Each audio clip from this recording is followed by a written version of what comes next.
give it about 30 seconds more and then we'll get started.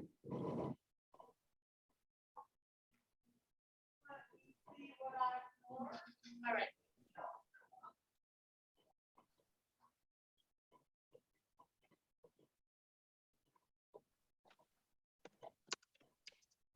All right, Billy, thumbs up. We ready to go?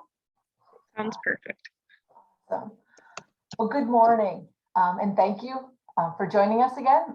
My name is Pam Clark-Reidenbach. I met many of you at our last session. I'm the Executive Director of the Northern Illinois Center for Nonprofit Excellence, I think more fondly known as NICNE.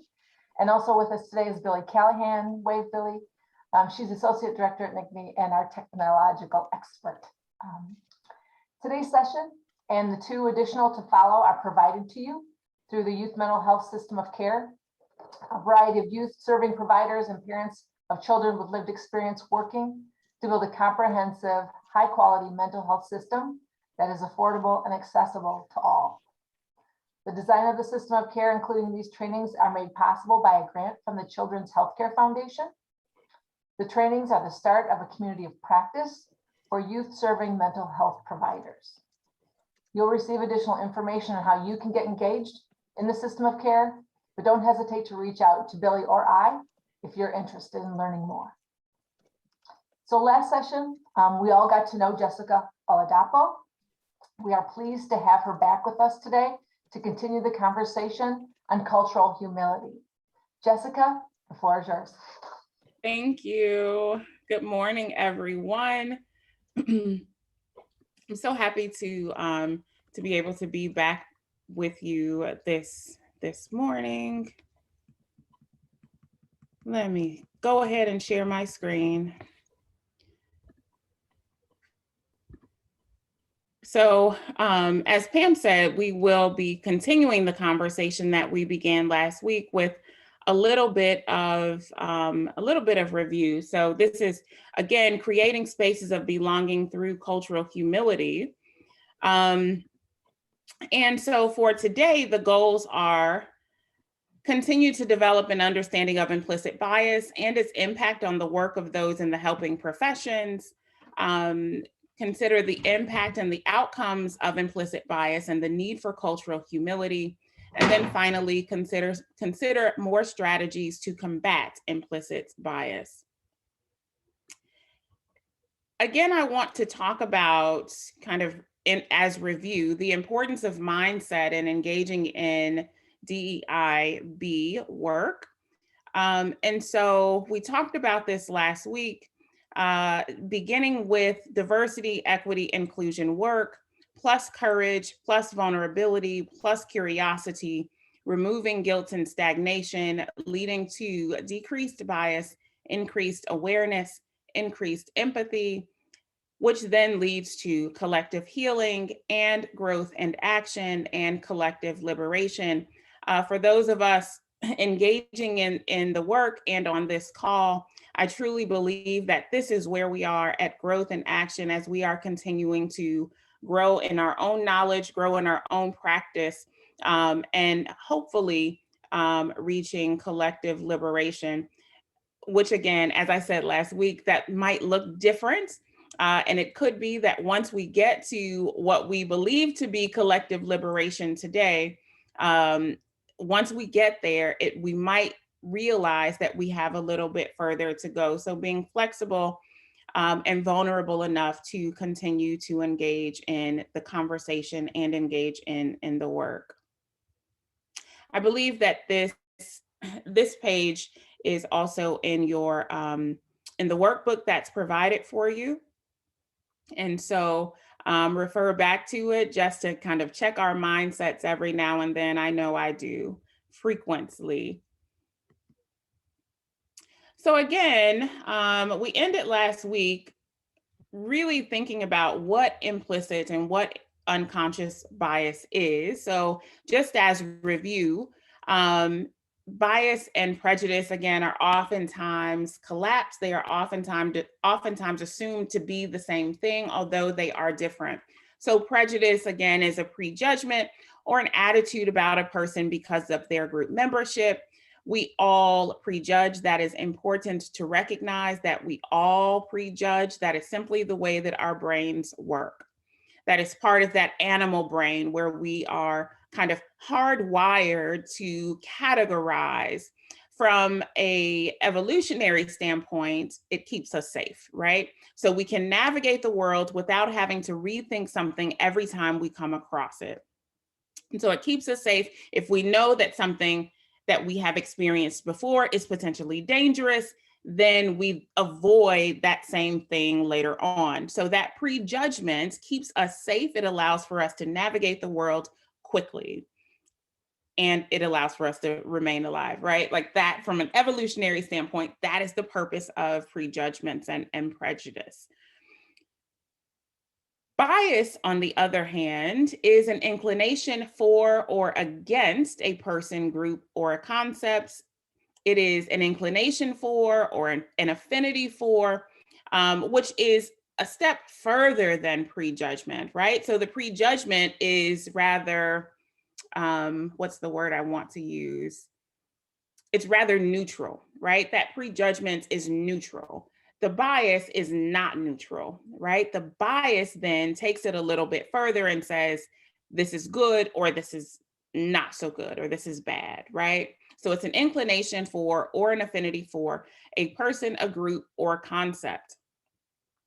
Again, we talked about this, this graphic last week, but again, just as review, how do we deal with our biases? Recognizing that we all have biases is important, but what really matters is how do we deal with them? Once we become aware of the biases that we hold, what do we do? So we should know them well. We should recognize that they exist, being mindful of our words and actions. And we'll talk about words today as it relates to bias. Number two, thinking critically, looking at problems, interactions, people as diamonds or as a Rubik's Cube with multiple facets and not as two sides. And then finally, number three, being willing to challenge our assumptions and traditions. And this is really important in the helping professions, both in social work, and also in teaching, right? That the majority of the work that we do, unfortunately, is rooted in tradition. So why do we do the things that we do? Why do we teach the way that we teach? Why do we engage in social work practice in the way that we engage in social work practice? Oftentimes it is related to the tradition of teaching and the tradition of social work practice. And we even hear people say that. I was engaging in a conversation with someone before, and they said to me, related to teaching, if it ain't broke, don't fix it. And I was like, but it is broke, right? Like the problem is, if it is rooted in tradition and as we know better, we should be doing better, then it is our job to do something different. So being willing to challenge assumptions and traditions, asking why and why not often, why do we engage in the practices that we engage in? And how can we improve them to ensure that the lives of our clients or the lives of our students or the lives of the people that we serve is better? And not just the students and the client, but also their families and our community and so on.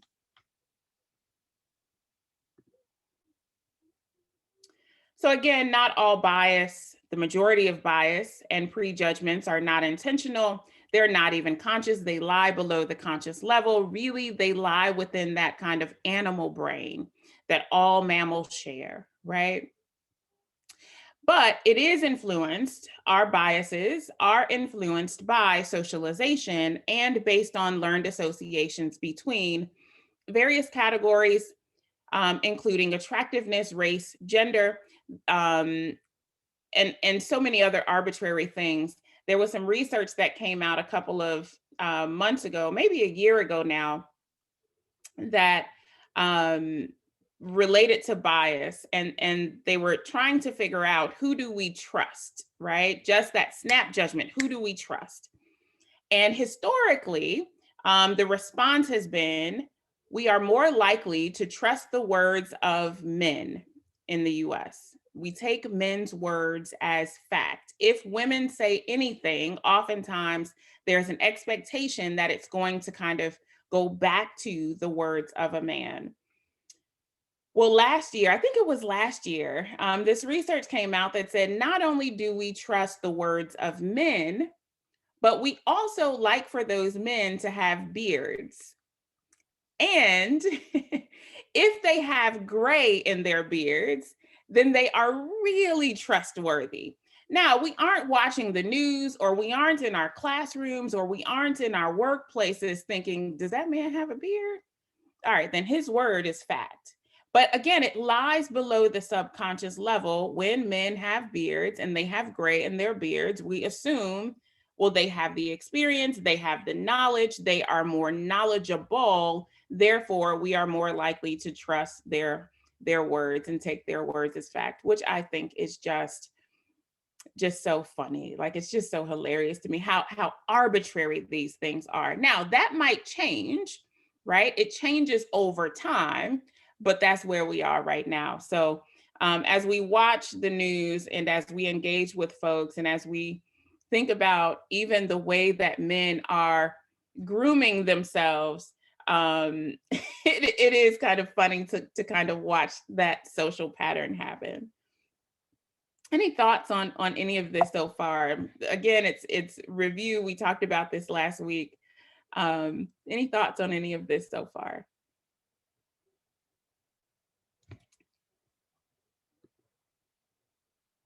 So again, understanding the complexity of people. Here's our Rubik's Cube. We are all a Rubik's Cube. We all have joined this call this morning with various facets, with various identities, our race, our gender, our class, social class, right? Our education, our occupations, who we work for, where geographic location, all of that is related.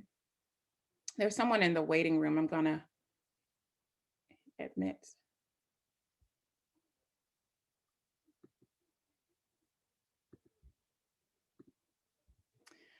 So, anyone from the call last week have any thoughts about the Rubik's Cube example?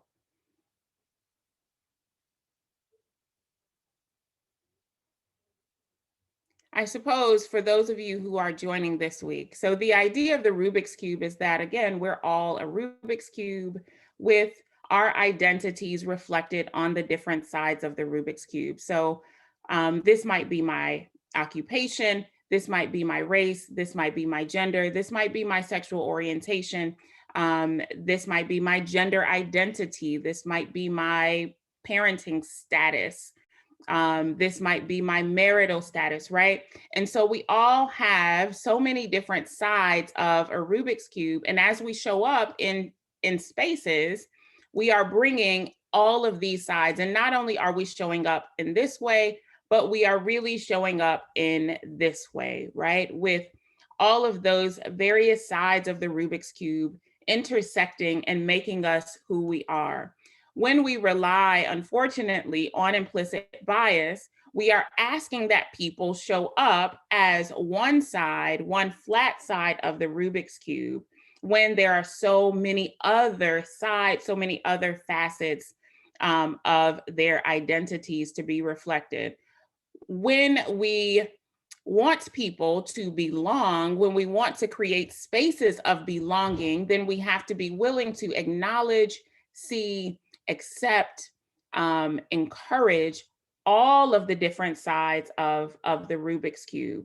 Unfortunately, when we only rely on implicit bias, we are then asking for folks to kind of take off stickers, and they are not able to show up whole. And so this applies for both within the workplace, the folks that we work with, but it also applies with our clients and our students as well. The work requires that we see people as whole.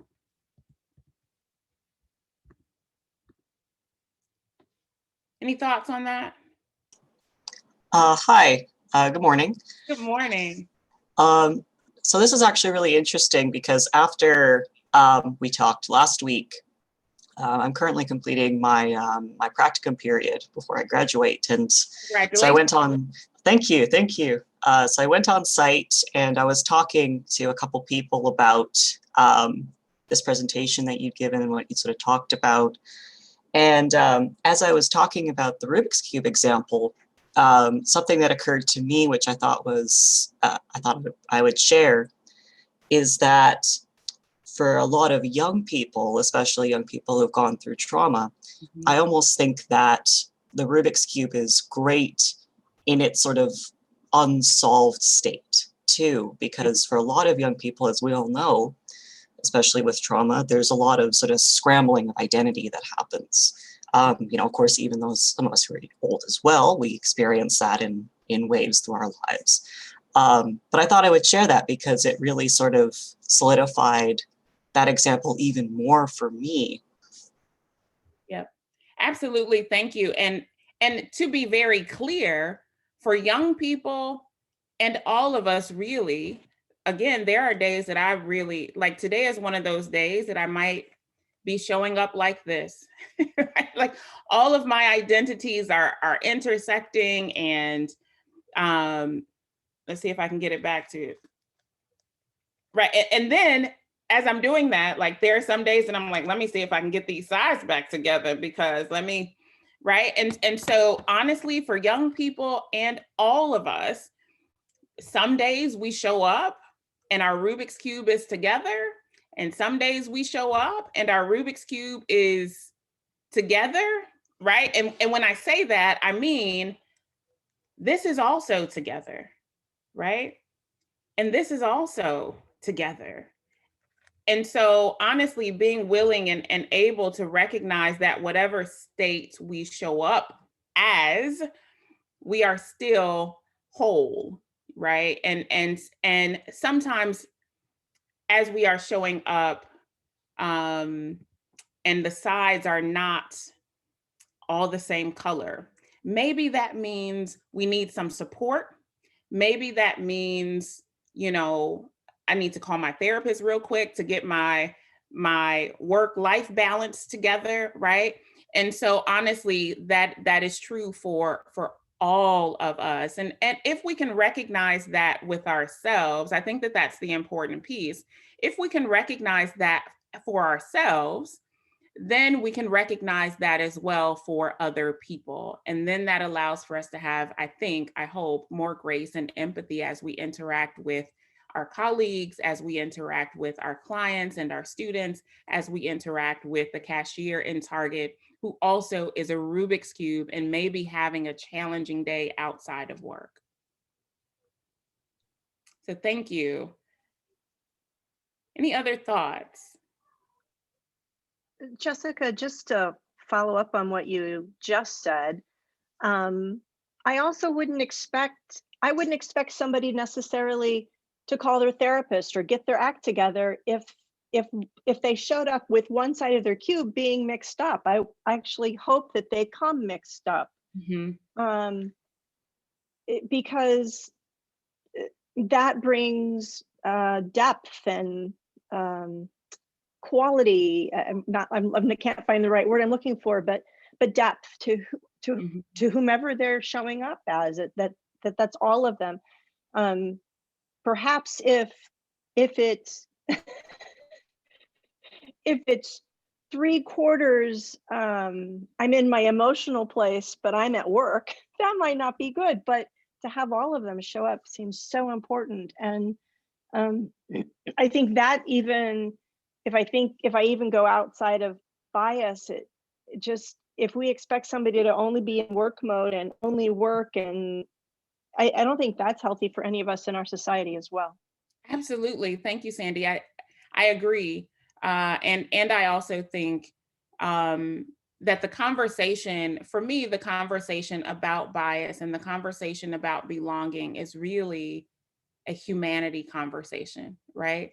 Like, how are we allowing folks to be in their humanity and appreciating their humanity?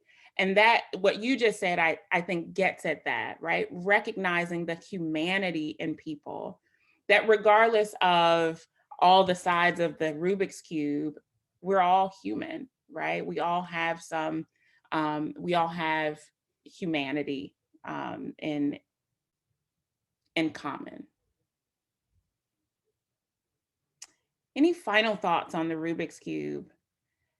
The Rubik's Cube example, I think there's so many ways to think about it, just as there are so many ways to undo or do or solve the Rubik's Cube. There are so many ways to think about that, think about the example. So please feel free to use it.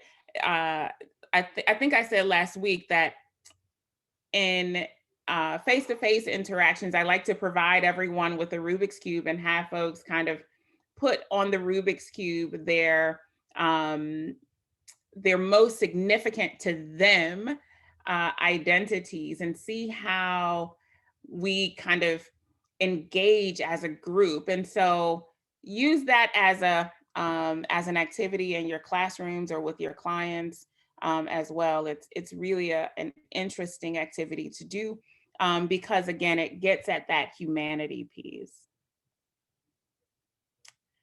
So shifting gears a little bit. So now that we know what bias is and to a certain extent, the impact that bias might have, right? That it prevents us from being able to show up as whole.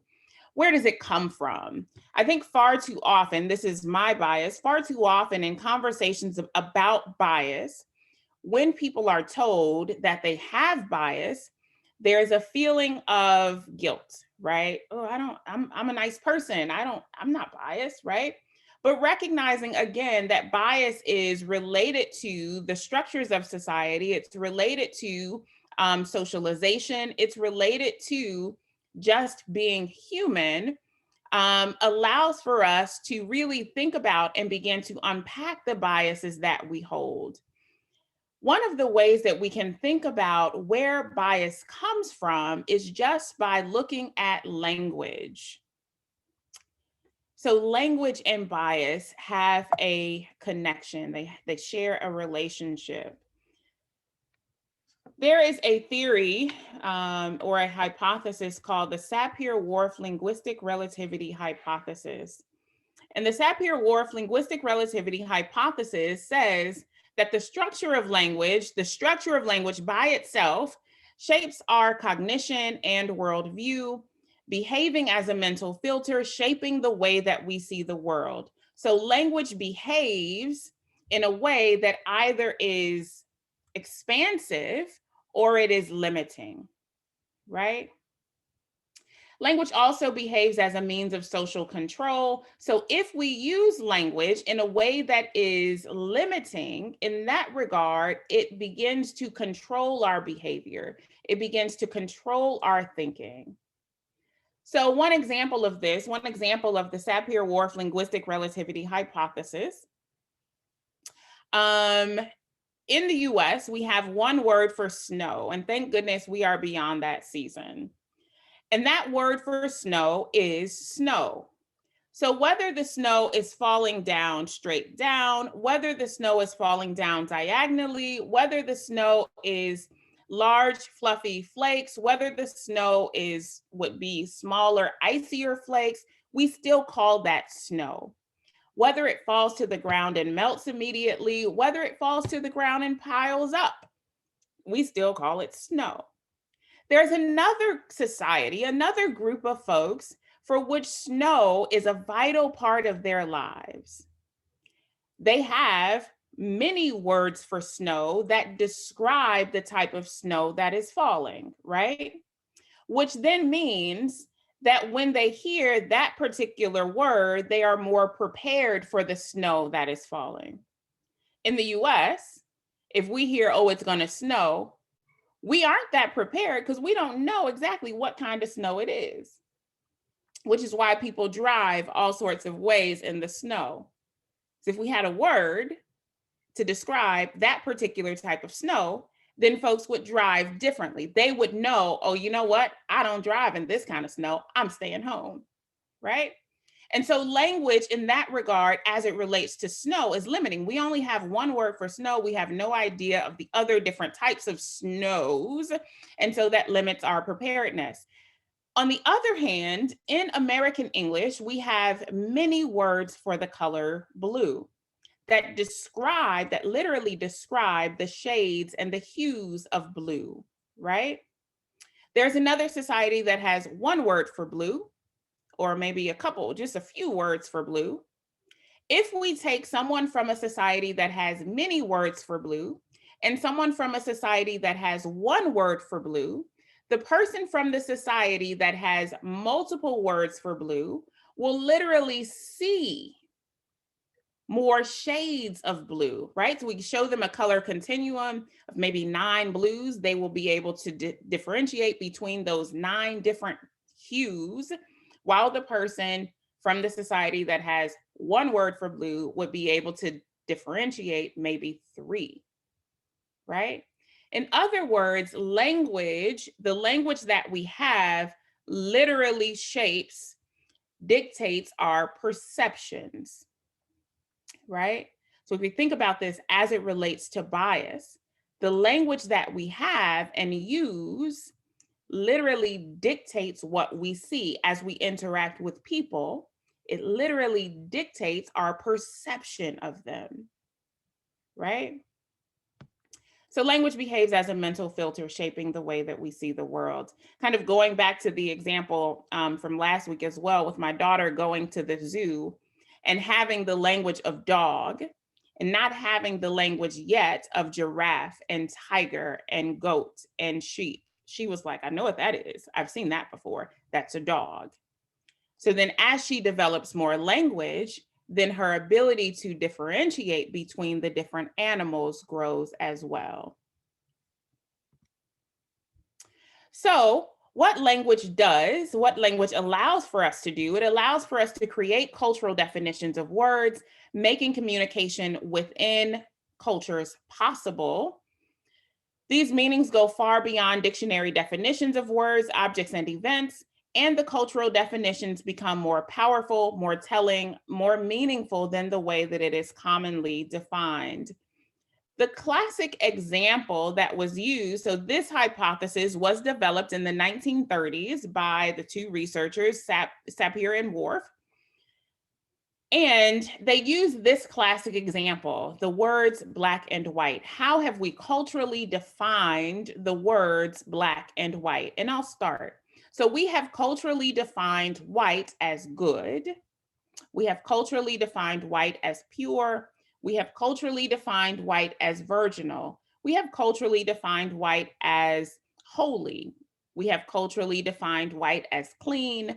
We have culturally defined white as without blemish, right? On the other hand, we have culturally defined black as bad.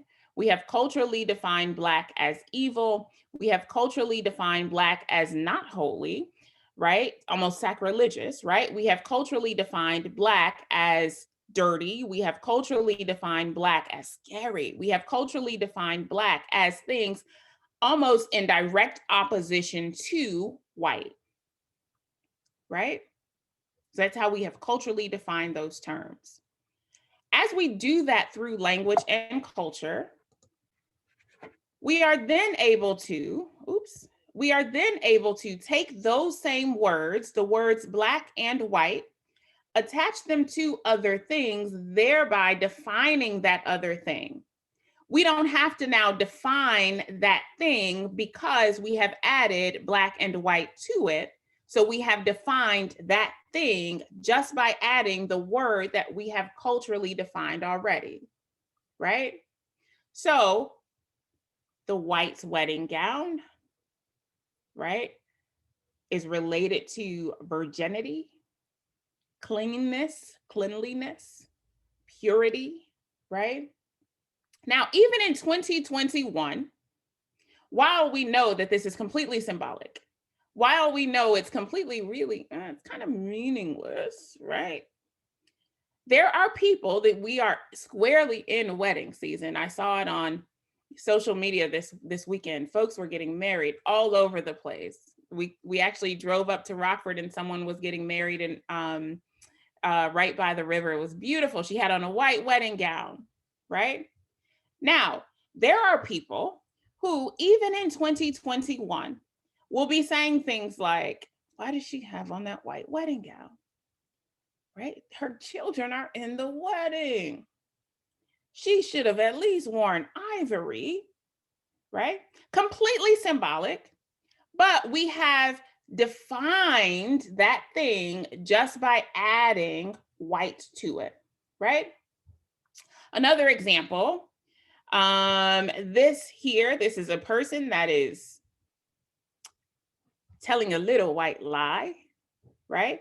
Now, a lie is bad, but if we add the word white to it, that makes it less bad. Oh, it's just a white lie, right? It's a harmless lie. It's not so bad.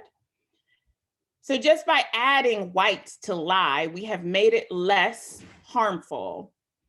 The blacklist, folks don't want to be on the blacklist, right? Now, we might say, oh, I like being on lists.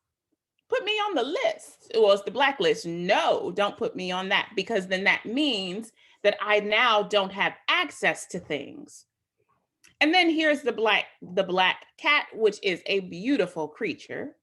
However, if it is Friday the 13th and I cross paths with a black cat early in the day and something bad happens to me, something bad, I hate the word bad, honestly, but something not so great happens later on in that day, then I might think, you know what, I knew this was going to happen because I crossed paths with a black cat earlier today, right? So just by assigning meaning to the words black and white, we have defined the other thing, right? And it's not something that happens consciously. This is something that at this point, because of the structure of language, lies below the conscious level. Does that make sense? Interestingly enough, just as we define words, objects, and events in such manner, so too do we define bodies. Unfortunately, those are the same labels that we use racially, right?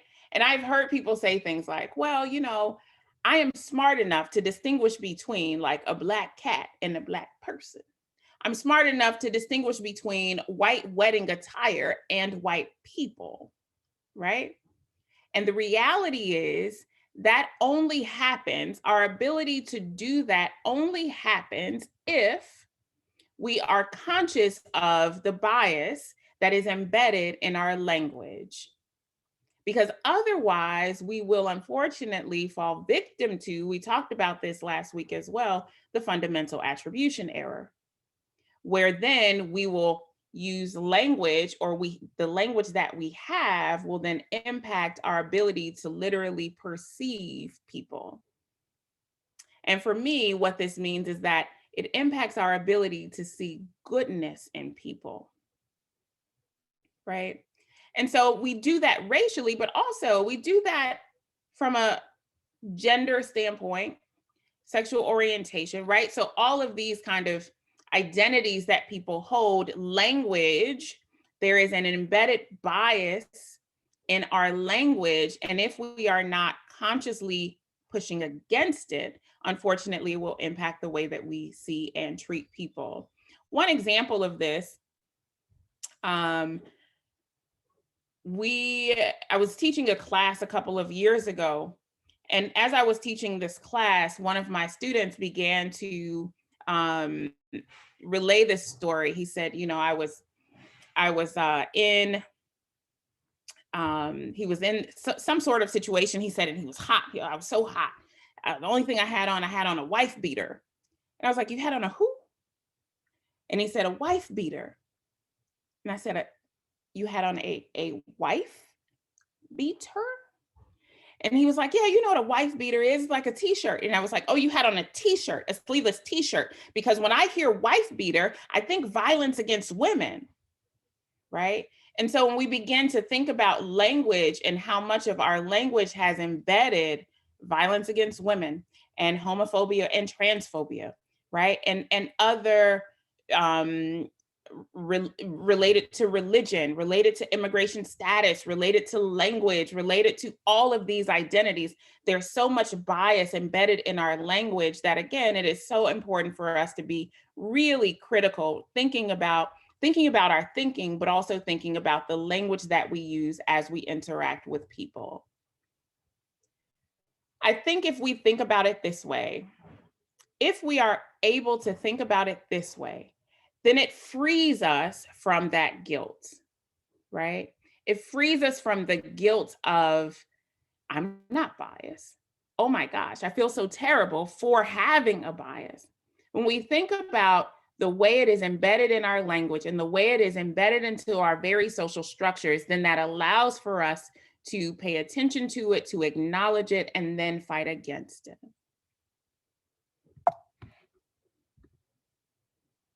Any thoughts on the language piece?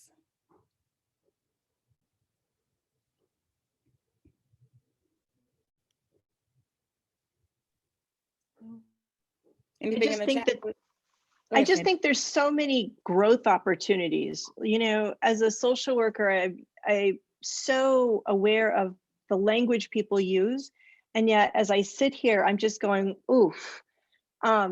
Like, I have still so many growth opportunities because we just use these language cliches and we don't even know what they mean, where they came from. And I've been more and more aware of that in the last couple of years, but you bring it home again for a growth opportunity. Thank you.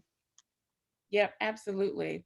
I will tell you that this is something that, even as I'm always thinking about language, my graduate work was in language and sociolinguistics, and the way that language is often used as a gatekeeper.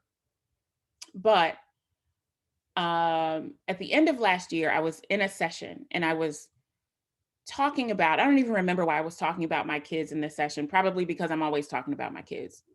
But I was talking about my kids in this session, and my three daughters are all a year apart, such that there's less than 3 years between my oldest daughter and my youngest daughter. There's 33 months between with the three, right? And so, so I'm in this session talking about bias, and I said, you know, I felt like I had Irish twins. And in that moment, I was like, boom, there it is, right? I just did it. I did it in that moment. As I am talking about bias, I did it. And in that moment, I said, you know what? What a great example of how this works. What a great example of how language, how insidious this thing is, right? It is so embedded in our language, in our culture, that it becomes difficult to separate it. And so then it requires that we are actively conscious of the language that we are using. And it required, for me in that moment, it requires that I acknowledge, and I'm vulnerable enough to say, boom, there it is. There's an example of what I'm talking about, right? Because that also is, it frees us up to be human.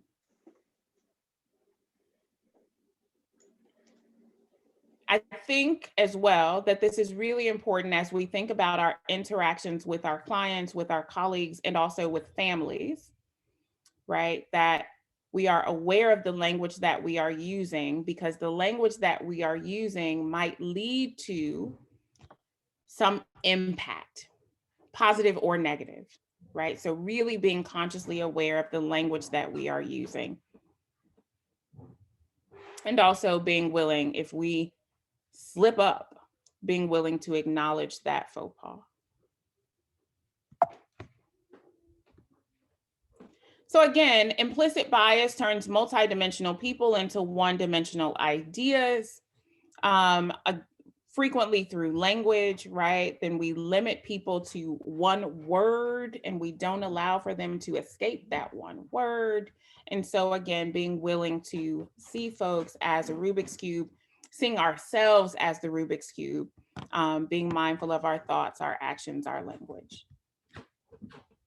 Here is a quick video, and I want to make sure, let me go out and stop sharing my screen. So, because I want to make sure that you all can hear this video.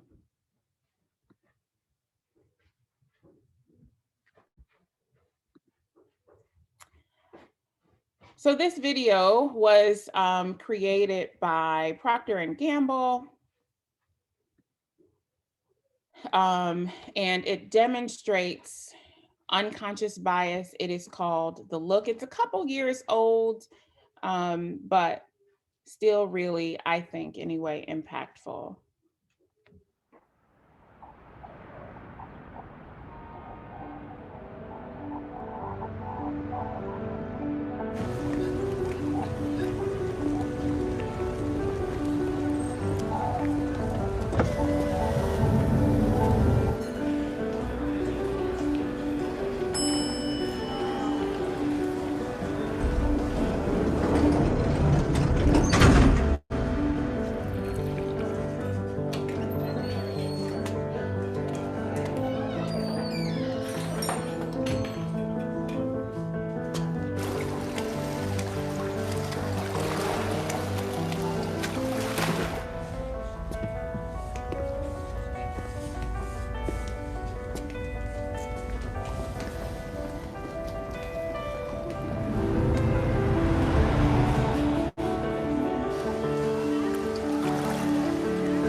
All rise.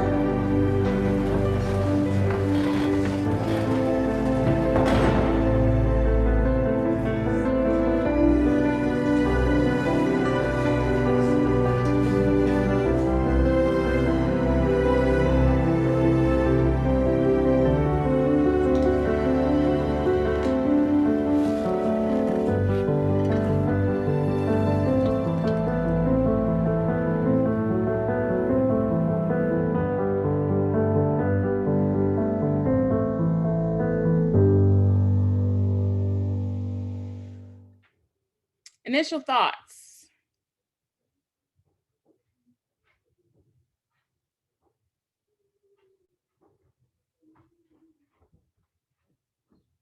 Any initial thoughts? I'm just gonna say, it kind of burns me up. It's like it's almost like my bias too. That going to this really just happened to us on Father's Day, where my whole family went to a predominantly white establishment, and everybody looks at us like we can't eat there. And so, yeah, my thought, it kind of burns me up. And like I said, this is something that's learned. We're not born like this. This is something that's learned. So you learn this from, whoever raised you or what you saw. So it really bothers me. Yeah. And thank you. And you're right, it is learned, right? That, however, it's learned through social interactions, even social interactions outside of the household. So it's learned through media. It's learned through the way that we unfortunately practice education. It's learned through, unfortunately, oftentimes the way that we practice religion, right? So it's learned through so many spaces, so many socializing agents. We call it in sociology, the socializing agents.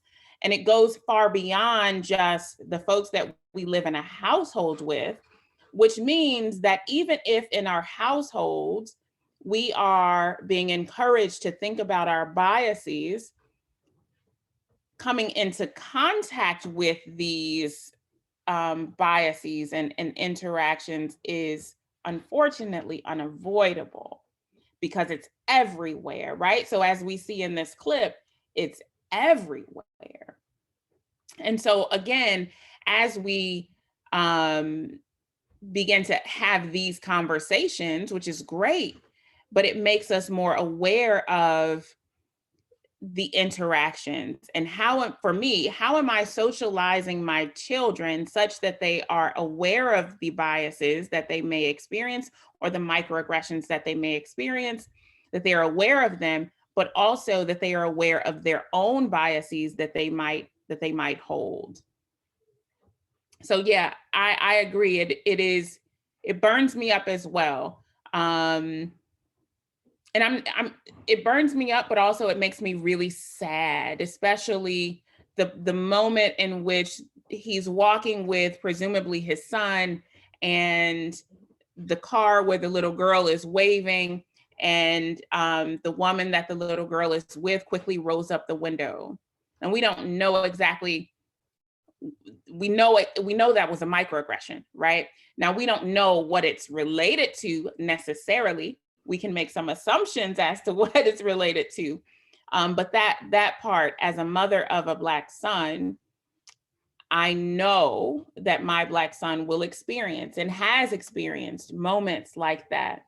And how do we protect our kids from those things? And recognizing that we can't really protect them, we have to make them also aware of them, right? Or else they'll develop their own biases or not be able to deal with the microaggressions that they continue to experience throughout their lives. So that part of it burns me up, but also makes me incredibly sad, because what it demonstrates is a lack of awareness or a lack of intentionality. Any other thoughts? Yeah, something that occurred to me. So of course, you introduced your presentation with that really awesome equation, and the key component in that is that guilt and that shame that comes into play, because ultimately, as soon as we know that we should be doing better, we start to kind of adopt that. And that doesn't matter, what it is. As soon as we feel guilt and shame over something, we have that response. A couple of years ago, I can't remember who I was reading, but an author I was reading, he referred to guilt and shame as paralytics, right? And I think that's a big part of this. I think that, talking about, talking about these issues that, we've all adopted, we've all grown up in, but then also knowing that, yes, there is an alternative way, there is a better way that we can be doing this. That's really important, because otherwise we get caught in those emotions and we feel that we can't escape them. We trick ourselves into that. But, like you were saying before, we really need to be talking about those problems that exist. You talked about, if it ain't broke, don't fix it. And, having these discussions, they come out of that guilt and shame, right? So we don't get stuck there. So this was a really great example. I know that I'm kind of a visual learner as well. So I think having a little video here was great. So thank you. Absolutely. And one of the things that I talk about when I explain the unpacking our boxes example, right? Recognizing that guilt and shame are some boxes that sit over in the corner, right? And every once in a while we trip over them. And none of us are, the human piece is that none of us are immune from it, right? Like we all experience it. And so recognizing that shame, blame, and guilt are three boxes that sit over in the corner, and sometimes they seem so large, but also acknowledging, I see you, I see shame, blame, and guilt, but I am not going to be paralyzed by shame, blame, and guilt. That I will even take some time to unpack my shame, blame, and guilt. Where is this coming from, right? This is also a product of socialization as well. So yes, shame, blame, and guilt are a part of this process. I would be really concerned if they weren't, right? But being willing to push beyond them and even again, unpack those boxes as well. Any other thoughts on the implicit bias piece? I have just a little bit of a different perspective on shame and guilt and blame. I think that, in bringing from Brene Brown's work, that guilt can be a productive emotion. It can tell us, hey, we've done something wrong. We can work toward improving and making change. Whereas shame can be very, I think, destabilizing, and people can kind of get stuck there. And when we use shame as, you know, I think for generations, we've used that as a tool, and we have shame culture, and we're telling people, no, you're bad. You are wrong. You're doing this wrong. I think that's where people get, I think that's where we get resistance. You know, when we feel like, oh, I'm bad, I'm wrong, I've done this. And then we become defensive, right? Whereas if we can sort of let that go and focus on the guilt of, no, this was incorrect, and we don't need to necessarily linger in that, just move forward, move forward, let go of the shame of it. Yeah, thank you for that. And honestly, even the conversation about vulnerability, right? Brene Brown is brilliant in her discussions of vulnerability, and how do we move beyond the guilt, and how can we even use guilt as a tool? Shame is always paralyzing. But because of the way that we have talked about, remember last week we talked about like political correctness turning into niceness, right? Because we have attached niceness to identity, then that shame becomes even more paralyzing, because no, I'm nice. So then we spend all of our time trying to show that we are nice because of shame. And that then does not allow for us to be honest or vulnerable, or even have compassion for others. Any other thoughts on this video? I've got one critique of the video, and this one critique of the video is that we see this man going through his day, and all of the microaggressions. Really what we see is a series of microaggressions, right? So we see him going through the series of microaggressions, and we get to the end, and the doors of the courtroom opens up, and then it is, oh, well, he's a judge, whew, right? Because his social class, because the prestige that is attached to his occupation then makes us feel a certain way about the microaggressions that he experienced throughout his day. And I would suggest as well that regardless of where one stands, literally stands in the courtroom, folks are all deserving of respect and regard and recognition of their humanity, right? So that's my one critique of the commercial, that like, even if he was a defendant, he is still deserving of respect and regard, that we should be able to see the dignity in people just based on their humanity. And I say intentionally, the dignity of people. We see the dignity of people, not we give dignity to people because it is not ours to give. We see it in them. So that's my one critique of this video. Everything else, I'm like, yes, yes, yes. Oh, well, that part.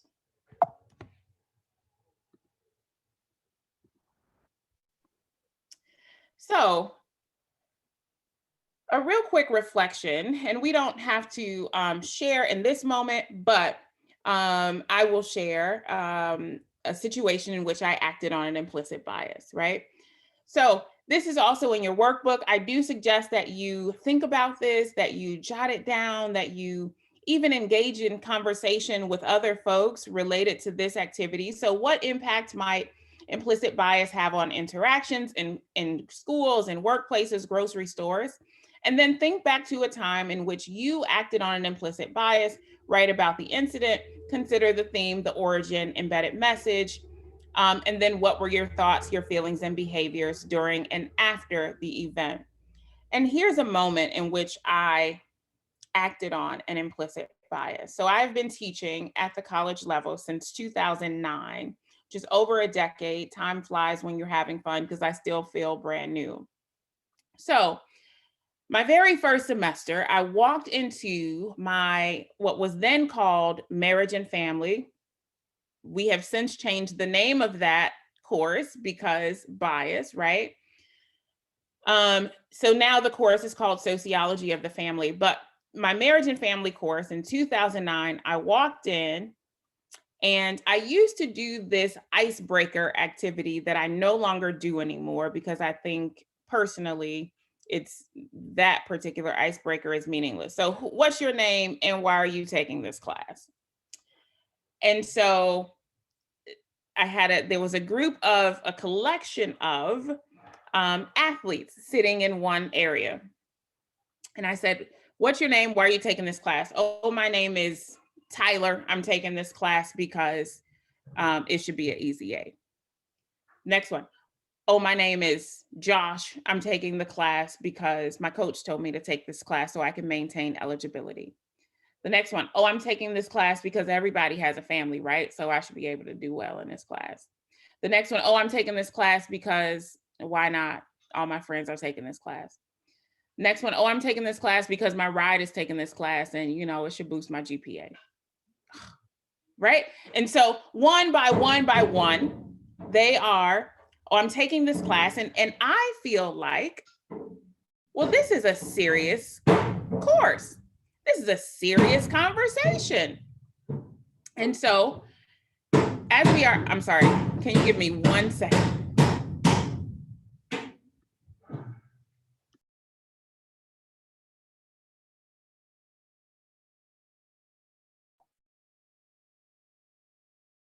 Jessica had shared with us before she started, she had some construction going on at home. So I think she's probably going to talk with some construction workers.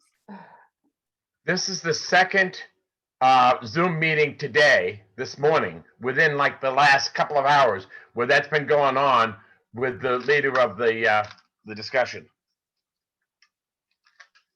Must be something in the air. So we can all relate, right? I apologize. The banging started. So in the moment, okay, so in the moment, with these students, I thought this is such a serious course. This is a sociology course and we are talking theory, right? And in that moment, I began to develop a bias. I began to feel like college athletes are taking this class because they think they're just going to pass. And then the coach is going to call me and the coach is going to just say, pass them along so they can maintain eligibility, so they can make money for the college. And I don't like that, right? And so in that moment, again, I began to develop a bias such that the second semester, I walked into my classroom and I saw a group of college athletes. And I thought, I don't even need to ask them why they're taking this class. I already know why they're taking this class. I'm not even gonna get to know them. I'm not going to really take them seriously because they aren't taking this class seriously. Semester number 3, I walk in. I'm not taking them seriously because they aren't taking this course seriously. Semester number 4, I walk in. I'm not taking them seriously. And at the end of the class, one of the athletes walked up to me and he stuck out his hand. And as he was walking toward me, I thought, now what does he want? He's about to tell me that they have practice every Tuesday and he's not going to come to class because they have practice every Tuesday. And this is a Tuesday and Thursday course. And after all, this is what college athletes do. And he stuck out his hand and he said, I'm so excited to finally meet you. I've heard so much about you. I've heard so much about this classes. It sounds like it's going to be really interesting. I can't wait to learn more. Right? Now that moment, that conversation that he had with me, that not even conversation, but what he said was like a slap in the face, right? It slapped me out of my bias because it forced me to see him, right? It forced me to literally perceive him and not in the limited way that I was perceiving him as college athlete. It also forced me to think about what missed opportunities I had semester number 1, semester number 2, semester number 3. All of these students that I missed having a relationship with because my own bias against college athletes was, nope, they're just taking this class because, right?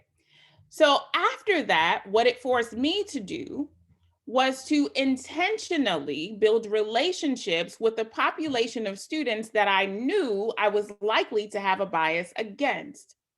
Because if we are not consciously doing that work, if we are not consciously building relationships with parents and families and clients that we might likely have a bias against, then it's easy to slip back into that bias. It's easy to slip back into, oh, well, that he was an anomaly. He was a different one. The rest of them, it still remains true, right? And so I consciously, every semester, if I have athletes in my class, I consciously, intentionally build relationships with them, so much so that coaches still send their athletes to my class. But the reason that they give is no longer so that they can maintain eligibility, but rather it is, we're sending them to your class because we know that you're someone who cares, right? We know that you're someone who will say, hey, how's your mom? Hey, how'd that surgery go? Hey, how was practice last night, right? And so again, as we are thinking about our biases, it's not enough to just think about them, but now we have to consciously do something to dismantle, unpack, not even get rid of them, because we're kind of stuck with our biases, right? But it is important for us to be aware of them and then do something to deal with them. Any thoughts on that?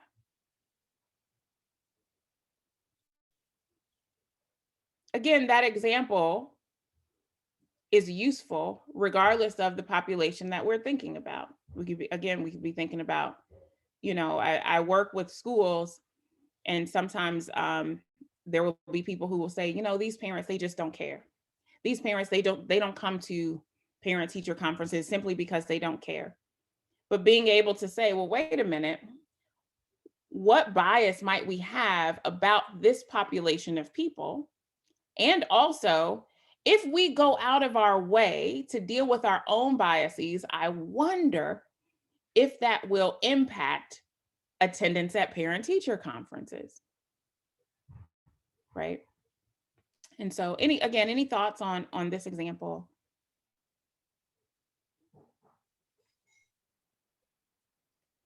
So I actually wrote down, we need to intentionally build relationships with the people in the group you are inclined to have a bias against, right? Mm-hmm.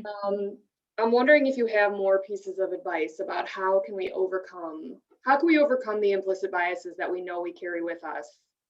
What are, can we have some homework?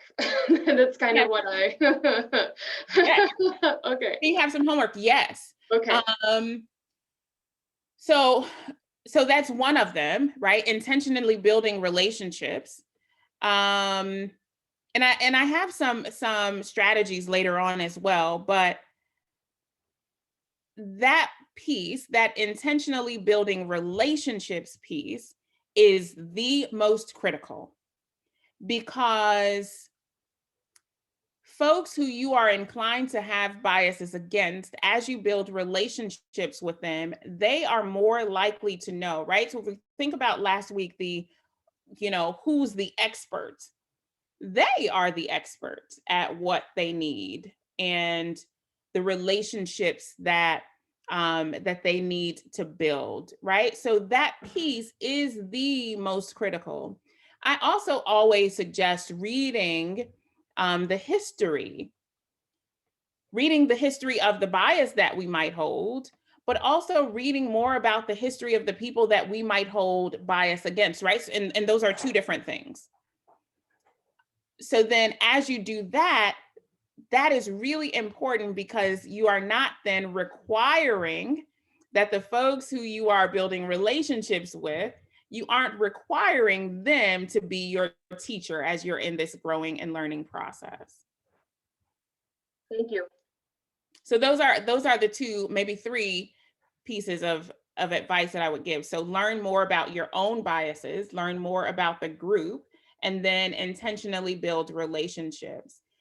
And I will also tell you that sometimes in intentionally building relationships, there will be people who will say things like, what she want, right? There will be some resistance because people who experience disadvantage, people who experience marginalization in this society are oftentimes skeptical, right? You're wanting to build a relationship for what purpose, especially in the helping professions. People who experience marginalization have also experienced marginalization by helpers and harm by helpers, right? And so you might experience some resistance, but as you show up vulnerably, right? As you show up whole, then people are more likely to show up. And you see, this is the Rubik's Cube that is whole to me. This is really what we look like. So as we show up whole and honest and vulnerable, then that will engender trust. Not immediately, but it will begin to engender trust. Any other thoughts on this piece?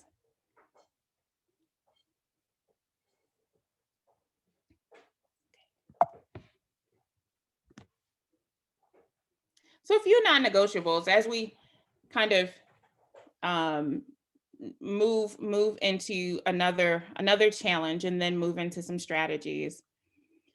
So related to some non-negotiables related to identity and implicit bias. And as we think about cultural humility, right? This is really important to think about as we attempt to be and engage in cultural humility. So one, many things that we assume to be biological, such as race and other identity markers, are socially constructed.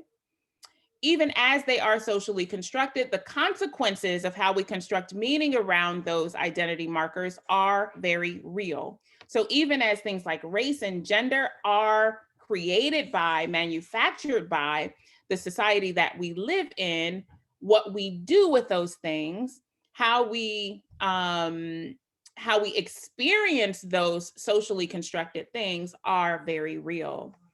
It's also important to recognize that all of us are born and socialized into biased systems and interact within institutions that have embedded knowledge. So our institutions have embedded bias, our language has embedded bias. So recognizing that these things have embedded bias, how do we identify them? I'm working with one college right now on their policies and procedures manual.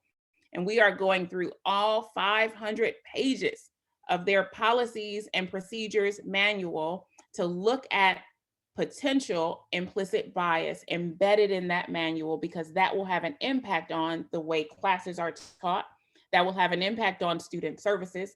That will have an impact on every single aspect of operations. So they have embedded bias, being willing to do the work of peeling back those layers.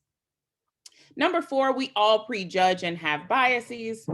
Number 5, anti-bias and cultural humility requires intentional, constant, and conscious efforts to disrupt systems and institutions that operate within a biased framework. And finally, number 6, anti-bias moves beyond shame into responsibility and action, related to what Megan was suggesting earlier.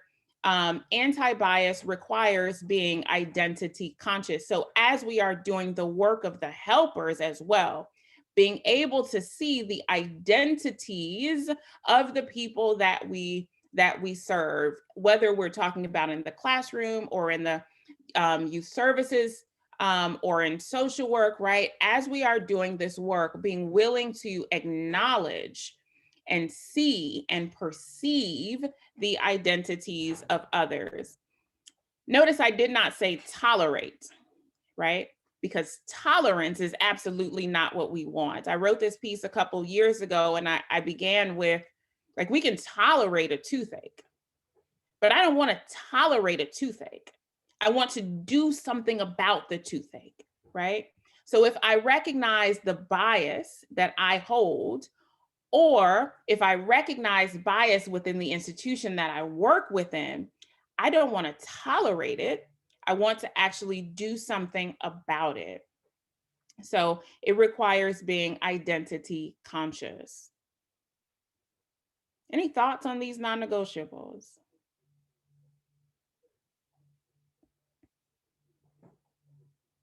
I also have a poster of this. I can actually send out the poster and folks can have that on their wall or whatever. So I can send you the link to the poster as well. As it relates to these non-negotiables and also to implicit bias. So implicit bias is something that we have, it's lies below the conscious level. It's a cognitive thing. If we are not dealing with our cognitions, right? If we are not aware cognitively, then there may be some behaviors that follow because of our lack of awareness. Oftentimes those behaviors are called microaggressions, or they look like microaggressions. And the microaggressions are the brief everyday indignities that are verbal, behavioral, or environmental that may be intentionally or unintentionally communicated to women, people of color, to gays and lesbians, or to any marginalized group that has an insulting message behind them and often causes severe psychological distress and harm. What we know presently is that it is not just severe psychological distress and harm, but the impact of microaggressions may also have some physical distress and harm, right? The long-term cumulative effect of microaggression has an impact on our hearts, right? There was some research that came out a number of years ago that looked at heart disease and strokes, and the suggestion was that people of color, particularly Black folk in the US, are more likely to die from heart-related things. And some folks will say, well, it's because of what Black folks eat. That's not it. Or it's because of a sedentary lifestyle. That's also not it. Really, a significant portion of heart disease and strokes is related to racism and racism alone, right? The cumulative effect of microaggressions and racism is physical, right? It's both psychological and it is physical. So Daryl Wing Sue coined the term microaggressions, and this was his original definition. So the everyday verbal, nonverbal, environmental slights, snubs, insults, intentional or unintentional, that communicate hostile, derogatory, or negative messages to target persons based solely on their group membership. It's important to recognize that no matter the microaggression, the statement or behavior is rooted in some belief, some stereotype, some prototype, and it is a reflection of status. It is a reflection of one of these sides of the Rubik's Cube. It is a reflection of some element, some aspect of our identities. It's a reflection of the identity of the person who is engaging in the microaggression, and it is a reflection of the person who receives the microaggression as well. Oftentimes, the statement or behavior is subconscious.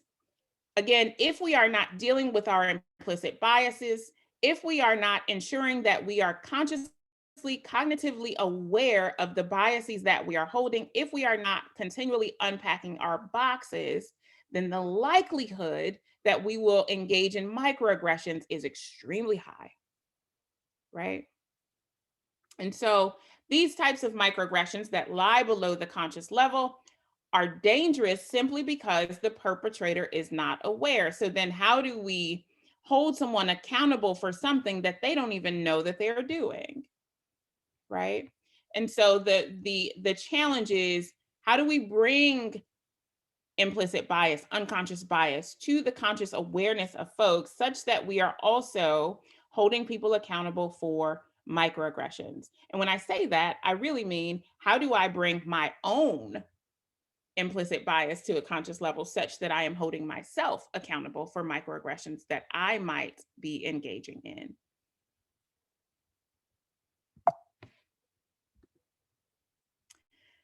So microaggressions are oftentimes discussed within the context of race, but any marginalized group may experience them. So some examples would be being called a credit to one's race. My sister is a trained singer. She sings opera and classical music. And a number of years ago, she went on a trip.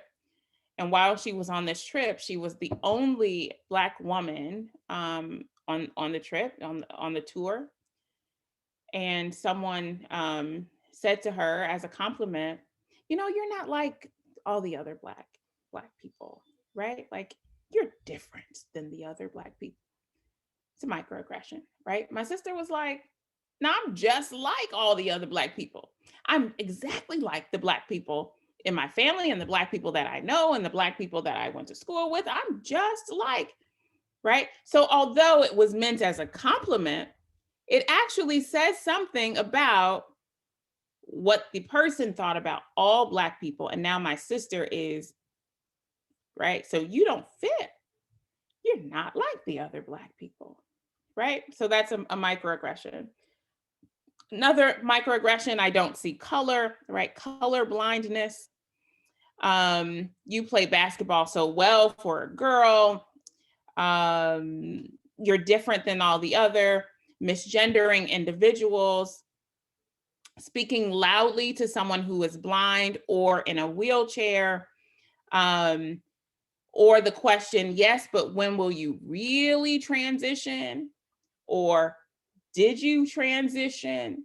Or, but are you really a woman? Or are you really a man, right? So these are all examples of microaggressions. Another one that is huge, denying the experiences of someone who is marginalized. Well, if you were offended, not, right? The thing that occurred was offensive, but that wasn't offensive. But if you was offended is another example of a microaggression. Then there are many, many more. I'm sure all of us on this call have experienced some form of a microaggression. So I'm going to go through this really quickly because I went through some of the examples already, but this is the typology that Daryl Wing-Sue developed in the earlier 2000s. So according to Daryl Wing-Sue, there are 3 types of microaggressions: the micro insult, which is oftentimes unconscious; the micro assault, which is the one, so the micro assault, we are more likely to hear about it. We are more likely to respond to it, right? Because the micro assault oftentimes is conscious, and because it lies at the conscious level, even as it isn't the most common type of microaggression, it is the one that is most readily identifiable, right? But the majority of microaggressions aren't microassaults. So the microassaults are the explicit racial derogations or derogations related to marginalization, characterized primarily by violent verbal or nonverbal attacks meant to hurt the intended victim through name calling, avoidant behavior, or purposeful discriminatory action. So again, this is not the type of microaggression that is most common, but it is the type of microaggression that is the most identifiable. The third type of microaggression is the micro invalidation. So the verbal comments or behaviors that exclude, negate, or nullify the psychological thoughts, feelings, and experiential reality of a person of color or someone who experiences marginalization.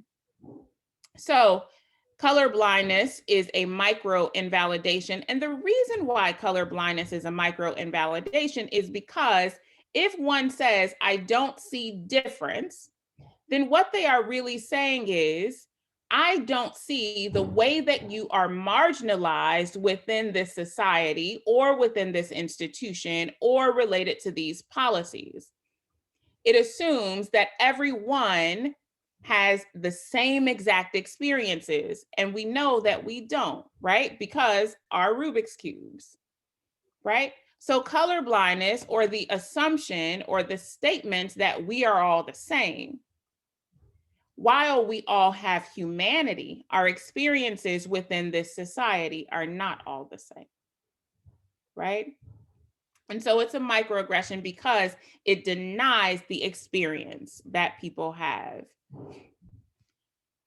Another example, though, so of micro insults, a number of years ago, when former President Obama was actually running for president, he was giving a speech.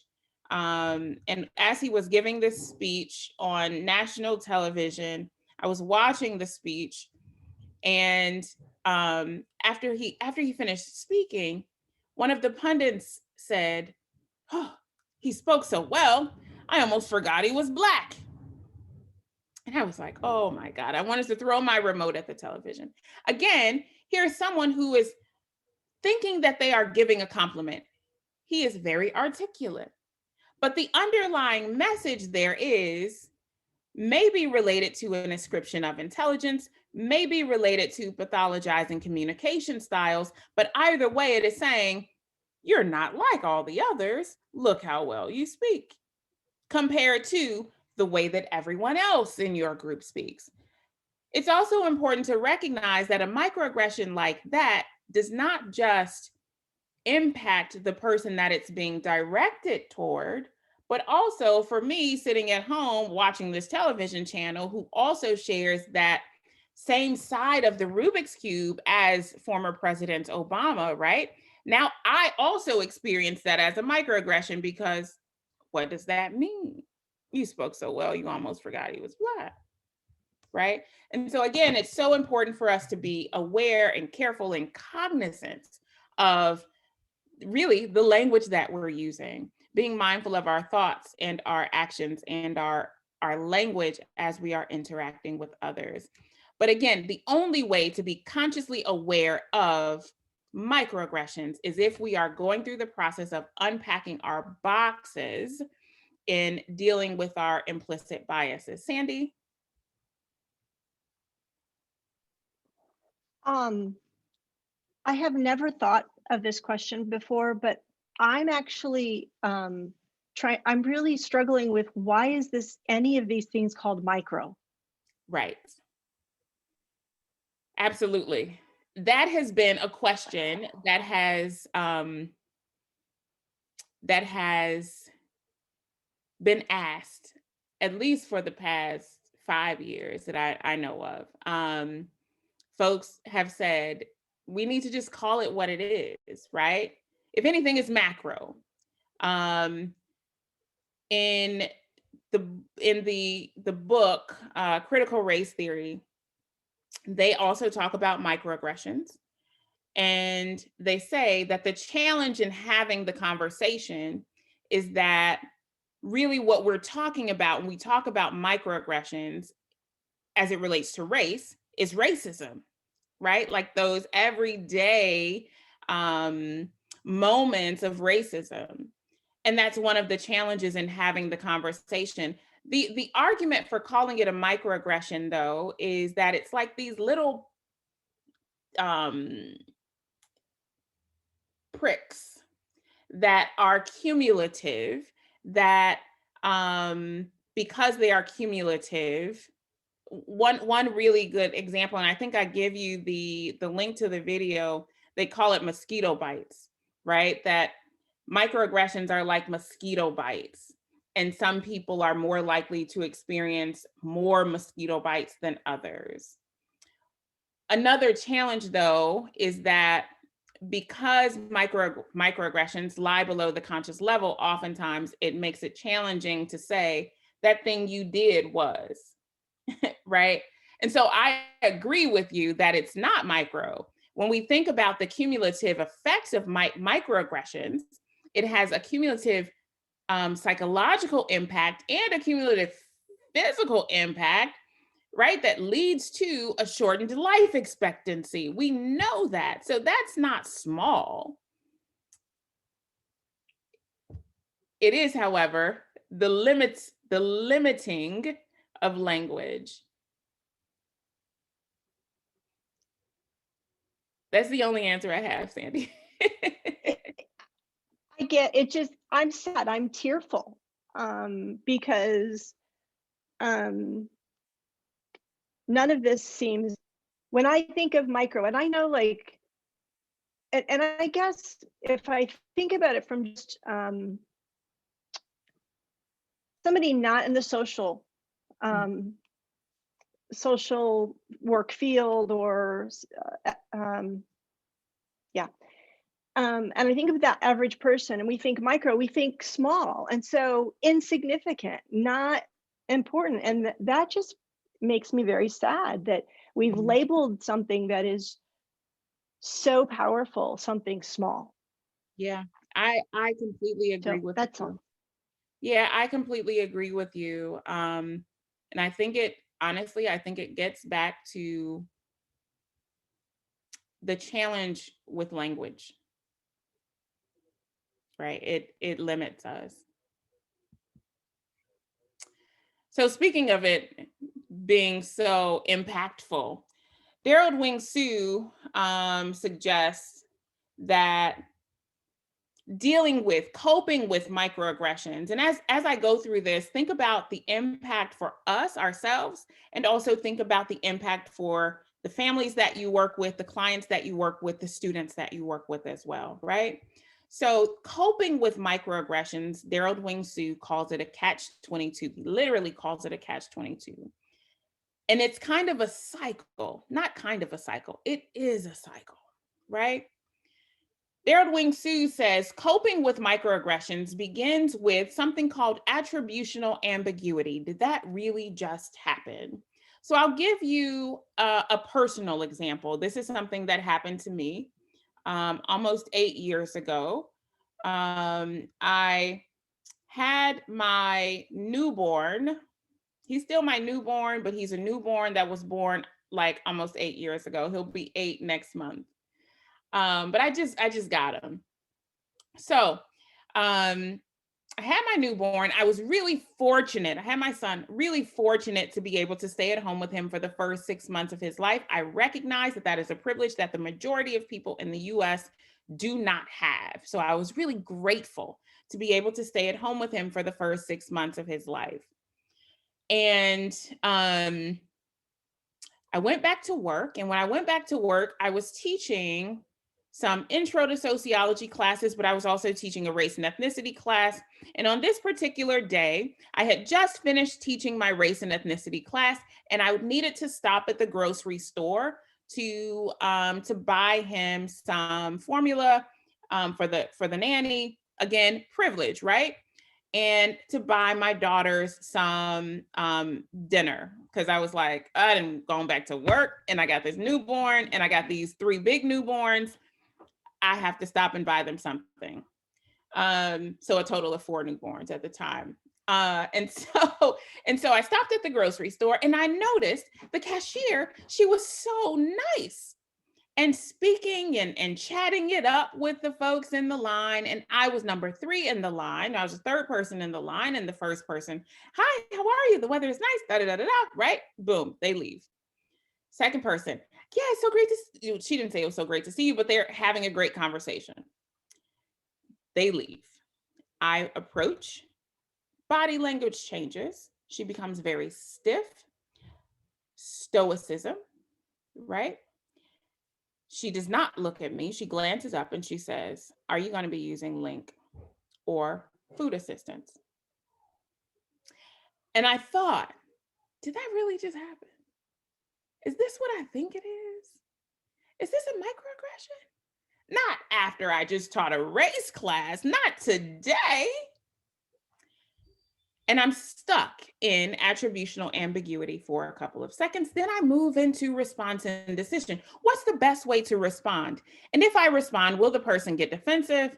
If I respond, will the person get in trouble?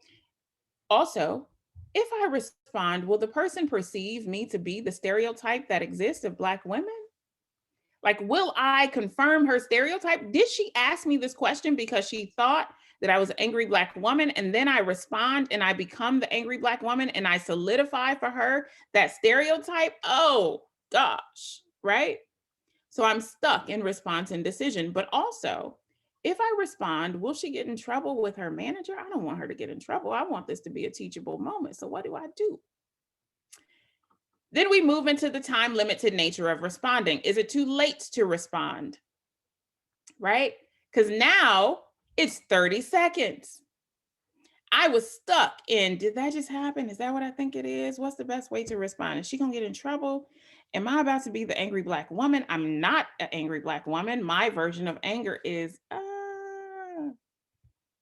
but will she perceive me that way because of language and stereotypes? So 30 seconds have gone by, it's too late to respond, right? 30 seconds is a long time between question and response. And so I'm at time limited nature of responding. Then we move into denying experiential reality. Well, you know what? Maybe she didn't ask me that. I deny my own reality. She didn't ask me that because I'm Black. She didn't ask me that. Maybe I look like someone that she knew. Maybe. So then I think of all of the possibilities. Maybe she had to sneeze and she was like as soon as that second person left, then the sneeze and she's trying to hold it in for me. Maybe, right? So denying my own reality. And then we move into the impotency of actions. No matter the response, nothing will change. And so my response in that moment was, nope. And I paid for my things and I left the store. Now, maybe I go out into the parking lot and I experience another microaggression. And maybe I get into my car and I drive down the street and stop at the bank and experience another microaggression and go get back into my car. And now I'm exhausted from experiencing, number one, work. And also I have this 6-month-old who still wakes up in the night. So I'm already tired. So I went to work after being up all night. And now I've just experienced in rapid succession 4 microaggressions, right? 4 mosquito bites real quick. And so I say, well, you know what? Now I'm too tired to cook. I'm going to stop at the restaurant and pick up some dinner, and I experience another microaggression. And I used to say, well, by the time we get home, we're able to relax. But maybe I get home and I turn on the television and someone says, oh my gosh, they spoke so well, I almost forgot they were Black. So we're not even safe in our own home, right? And so Daryl Wing Sue calls this the catch-22 because, and also it's a cycle. Because as soon as I get out of that one microaggression, boom, right back into another microaggression. As soon as I get out of that one, boom, right back into another microaggression.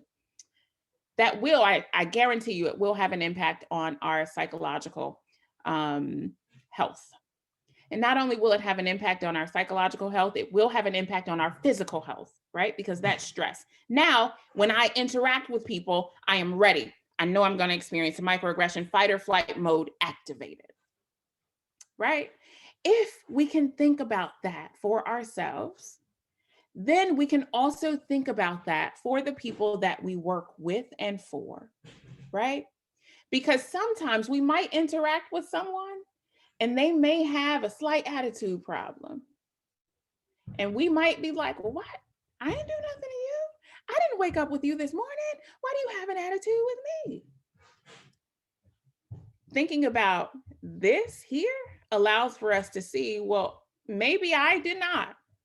But if it is 3 p.m., I have no clue how many microaggressions a person has experienced between 8 a.m. and 3 p.m. I have no clue, right? And so folks might, unfortunately, be walking around with some armor on because microaggressions throughout the day, as we are not unpacking our boxes then we are interacting with people that is leading them to put on some armor, right? And so it's important for us to, again, always be in the process of consciously unpacking our boxes.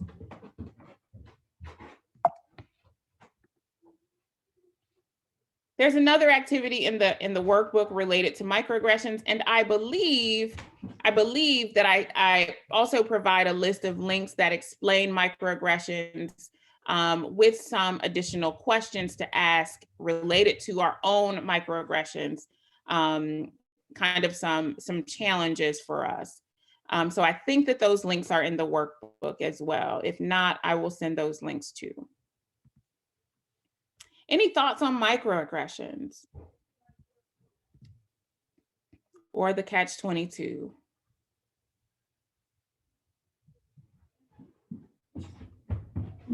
Question.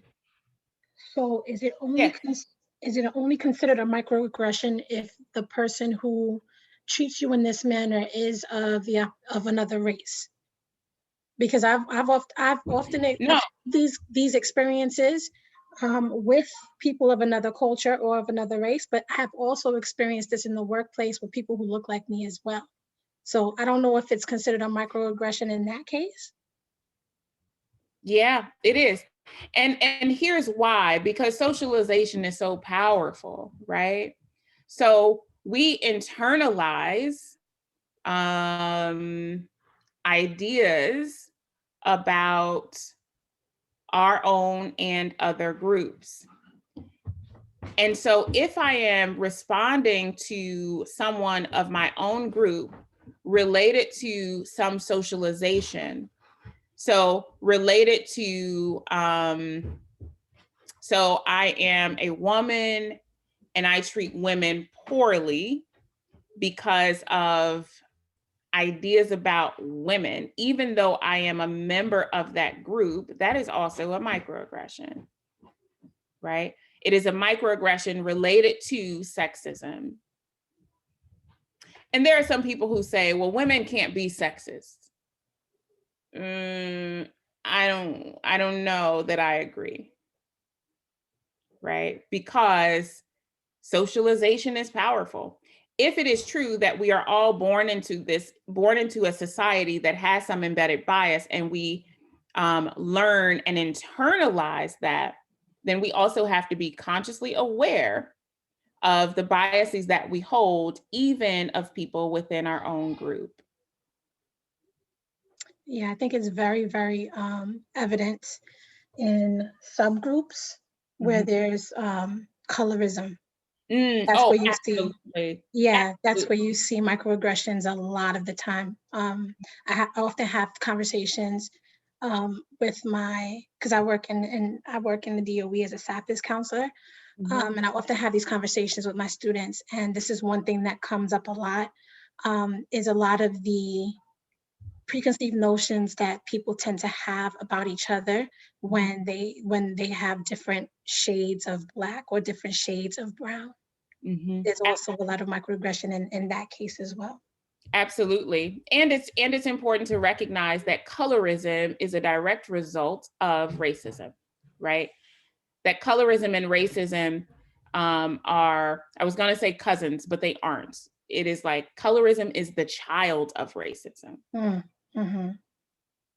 Thank you so much. Thank you for the information. Yep, absolutely.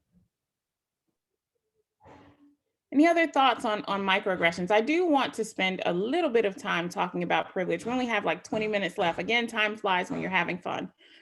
Clearly, this is something that I love, and I don't love the impact, but I do really enjoy engaging in conversations such that awareness is raised, such that we are more aware of the way that we are interacting with each other and with the people that we serve. And so maybe a little bit of my passion is like shining through in the on the screen. So related to microaggressions and related to implicit bias and cultural humility is privilege. And this is the last challenge that I'll talk about. Privilege, what is it? So privilege is invisible to those who have it. Privilege is a hot button topic these days. Folks are talking, a couple things that folks are talking about these days. Folks are talking about critical race theory, and folks are talking about white privilege, like everywhere. Regardless of where one stands politically, that is a topic of conversation. So it's a hot button topic, but privilege is invisible to those who have it.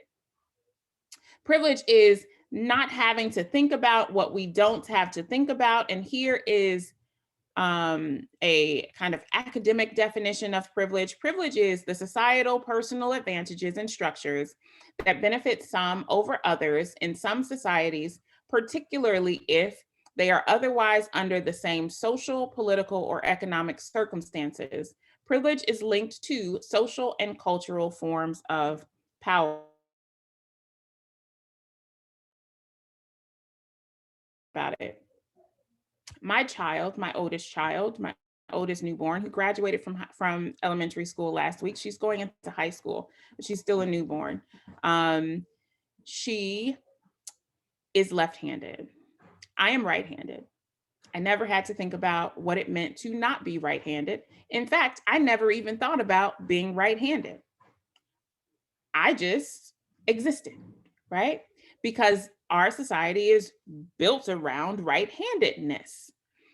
So much so that a few decades ago, when people would write with their left hand, they would maybe be smacked on their left hand, or maybe they were told that there was something wrong with them by writing with their left hand. And so I just existed in a society in which right-handedness is the norm, right?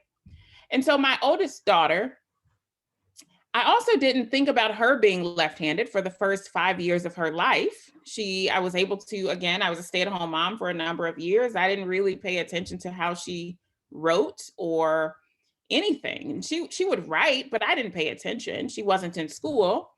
And so she went to kindergarten, or was about to go to kindergarten. I was so excited. Oh, my child is going to kindergarten. I am going to buy her all of the things. I'm going to buy her notebook paper and notebooks and trapper keepers, because I'm nostalgic for the 80s, and I'm going to buy her pens and pencils and markers and protractors and compasses, because that's really important for kindergarten. And I'm buying her all of the things. In her first week of kindergarten, she goes and she comes home and there is lead on the side of her hand. And I was like, why does she have lead on the side of her hand? I don't know. She's in kindergarten. She's 5. She'll figure it out. Right? Second week, she comes home and she has to cut. Now, here is where it hit me. I'm attempting to teach her to cut this way. She is cutting this way. And I'm like, why is your hand doing this thing? What are you, that's your left hand. You're left-handed. You're hyphenated. I didn't know that you were a hyphenated person in my household, right? And so I had to go back and buy her the hyphenated things. So I had to go back and buy her left-handed scissors, which are positioned in one row right next to the scissors that are not hyphenated, right? And so I began to pay attention to all of the ways that she literally had to shift her body in my household. I open the refrigerator like this and look directly inside. She opens the refrigerator with her left hand and literally shifts her body. She buttons her shirts differently. She writes differently. She has different needs based on her left-handedness. Now, there are some people, I have this conversation with folks, and last week I actually had this conversation and we were talking about privilege, and someone said, well, why should I feel guilty? Because I worked hard. And I was like, one, that assumes that other people did not work hard. That assumes that left-handed people don't also work hard. In fact, for the hyphenated people in this society, unfortunately, they tend to work harder. because there tend to be more barriers, right? So learning to cut this way means I'm still exerting some energy, I'm cutting, but learning to cut this way means she has to work just a tad bit harder to figure that out because there are fewer people to give her assistance. I don't know how to cut with my left hand, right? And so when folks experience hyphenation in a society is really what this means. When folks experience hyphenation in a society, then that means that there might be more barriers. Someone also said to me, and this is one of my favorite examples, fish did not discover water. In fact, because they are completely immersed in it, they live unaware of its existence. Similarly, when a conduct is normalized by a dominant cultural event, it becomes invisible. In other words, for people who have privilege within a society, they are swimming in the water, which again, doesn't mean that they aren't exerting energy. Someone said to me, well, having white privilege, that assumes you're saying that I didn't work hard for what I have. And I'm like, no, that's not what I'm saying. To get from point A to point B, the fish is still swimming. The fish is still exerting some energy. It's just that if one is not white in this society, if one is not male in this society, if one is not middle class in this society, if one is not Christian in this society, if one is not cisgendered in this society, not only are we exerting energy, but also there are some real barriers to get from point A to point B, right? And that's really what privilege looks like. And it also means that if I have privilege, I don't have to think about the water. The water just is, right? So the various forms of privilege, I've already alluded to some of them. So there's white privilege, male privilege, heterosexual privilege, class privilege, cisgendered privilege as well. Cisgendered privilege means that, one example, I don't have to think about what bathroom I'm going to go to. If I'm out in public, I know that there will be bathrooms, right? For people who are not cisgendered, thinking about bathrooms can cause a great deal of stress, right? For people who are disabled, right? Thinking about what door am I going to go in when I go to the mall? Forget it, I just won't go to the mall, right? For people who have mental illness, right? What impact will disclosing my mental illness, what impact might that have if I disclose that to my employer, or if I disclose that to my teacher, or if I disclose that to, what impact might that have? Forget it, I just won't go, right? And so privilege is completely and directly tied to the various sides of our Rubik's cubes, right? Any questions or thoughts on the privilege definition, examples? Hello again. So I was just sharing here, so I thought I'd sort of vocalize it as well, because I can't remember who it was, but I know somebody was asking about homework. Activity that I did not too long ago, and I say it was fun, heavy quotation marks, was I was at like a rec center, I think, and I challenged myself to navigate the building as if I was in a wheelchair. And I think that's a really great activity, again, because if privilege is invisible, you don't think about, as you put it, like you don't think about, oh, I'm just going to go through that door and get there. I'm going to get to my appointment on time. I won't give any examples, but I really think it's a good example of something that people could try. And obviously, you can't do that with every, I guess, dimension of social disadvantage. But I think it could be useful for some people who want to build that example in their lives. Yeah, I absolutely agree. That's a really great example. And even you know, just making ourselves aware of the privileges that we do have. And honestly, when we become aware of the privileges that we do have, or rather, maybe it's in reverse. Maybe it's when we are aware of the privileges that we don't have, it makes us consciously aware of the privileges that we do have. In fact, Peggy McIntosh, who coined the term white privilege in the 1980s, she actually was writing about male privilege.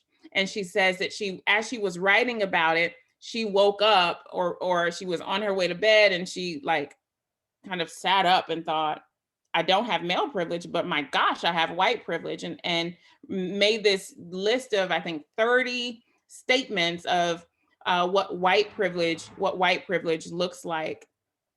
And personal example, again, I keep talking about the privilege that I do have, the ability to stay at home with my son for 6 months, the ability to have a nanny for my daughters when I began to go back to work, the ability to be a stay-at-home mom for some time anyway, like those are privileges.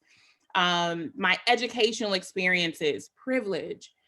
And so when I moved to Northern Illinois in 2010, I come from a very middle-class Black community where my alderman lives on my block.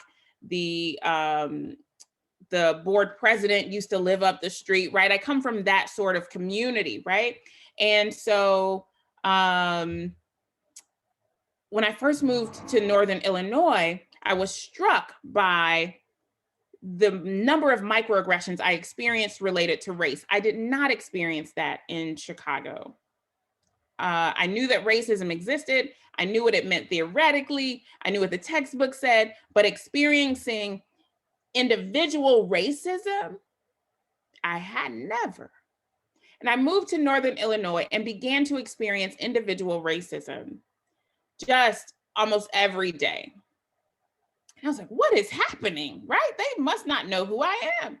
And I remember I was looking for a daycare provider for my daughters. And I went to a daycare provider. And when I went to this daycare provider, I'm filling out the paperwork and she says, as I'm filling out the paperwork, she says, oh, do they all have the same dad? Now, again, I said already, my daughters are all 1 year apart, right? 15 months apart and 17 months apart. So do they all have the same dad? What assumptions are you making about me, ma'am? At the time they were 10 months old, 1 and 2, like what assumptions? And so in that moment, I thought, I need to get a shirt. I'm going to get a shirt and my shirt is going to have my title, right? I am a tenured college professor. It's going to have all my education on it. It's going to have, and I thought, oh my gosh, the way that I am responding to this microaggression related to race is a reflection of my class privilege, right?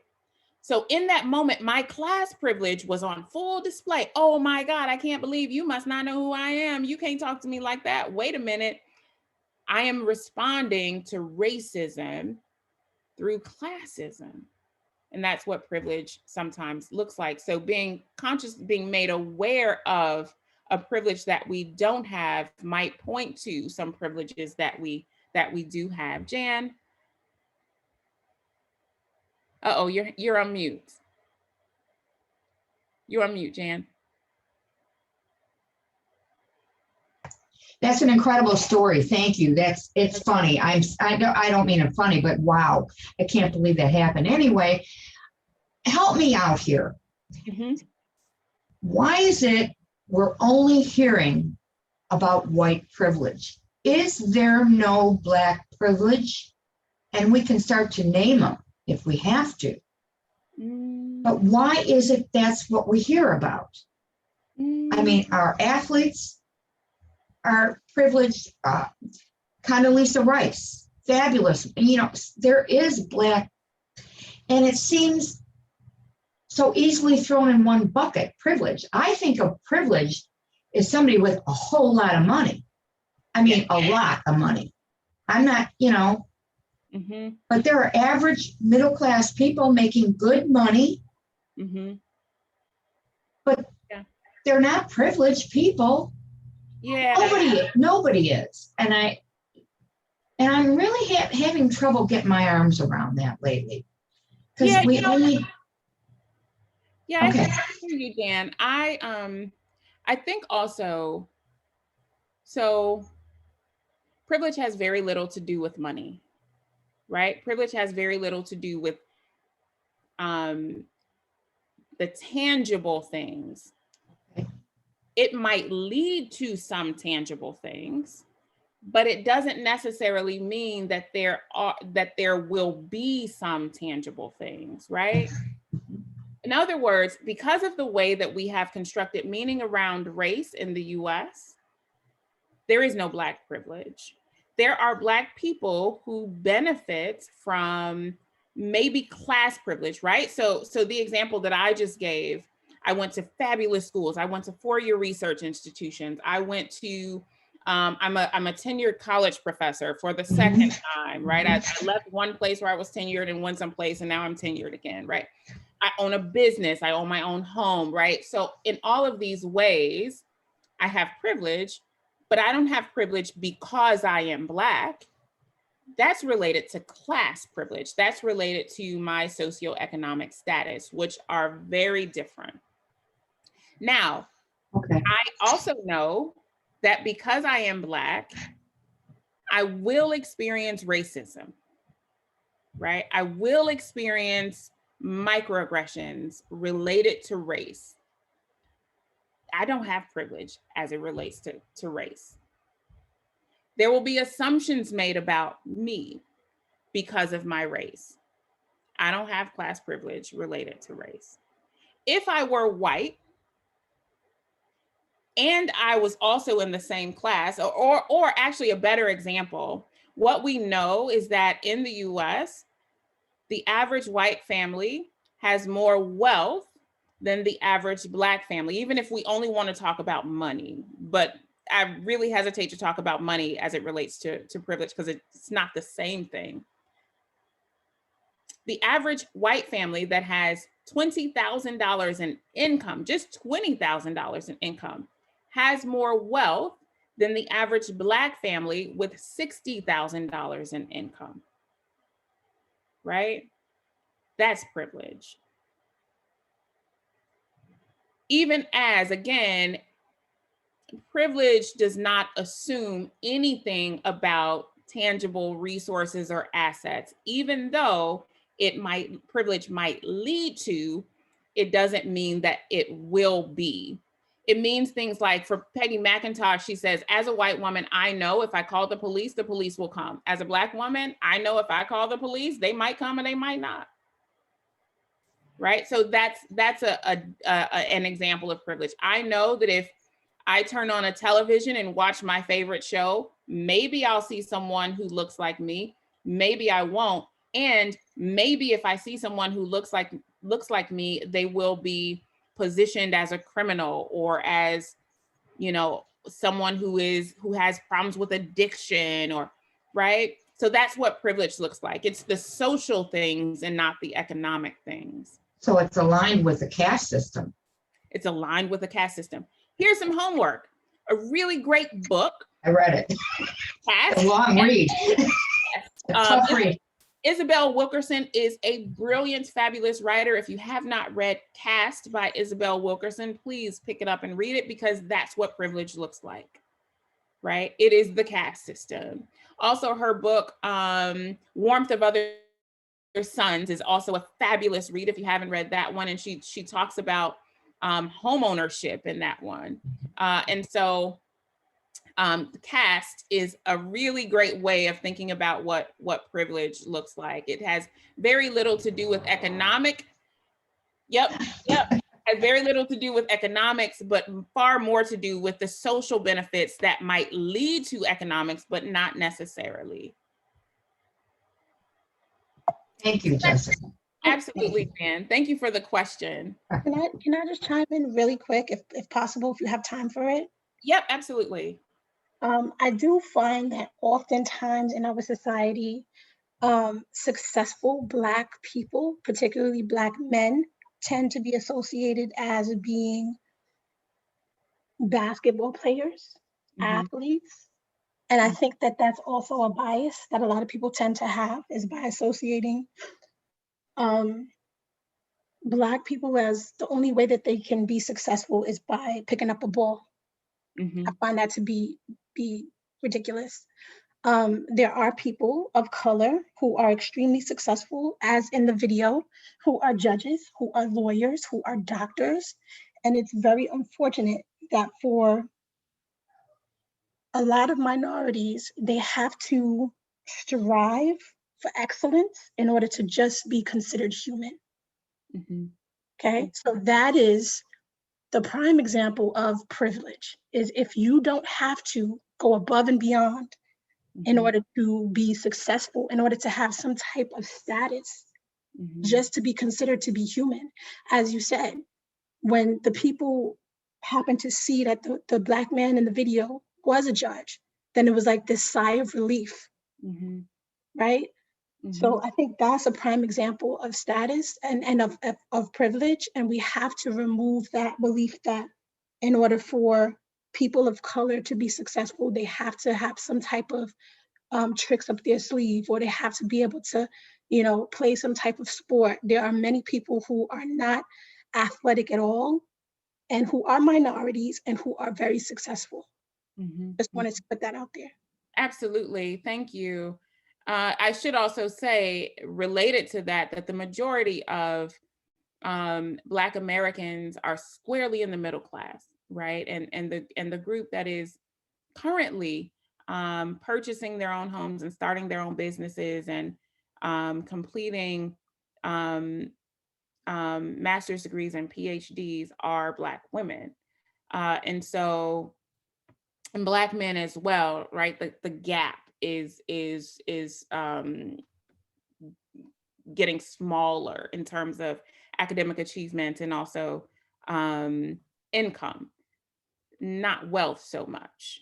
And so we are at 11:02, and so that's actually we're at the end of privilege, the privilege conversation. We're not at the end of privilege societally. But hopefully having these conversations will get us to the point where we can reach some collective liberation. In the workbook that I sent to you, there's another activity related to privilege. There's also some strategies that are listed in the workbook. I think 7 different strategies that I suggest as we continue to do this work. They are listed and defined in the workbook as well. And then kind of bringing us back to cultural humility.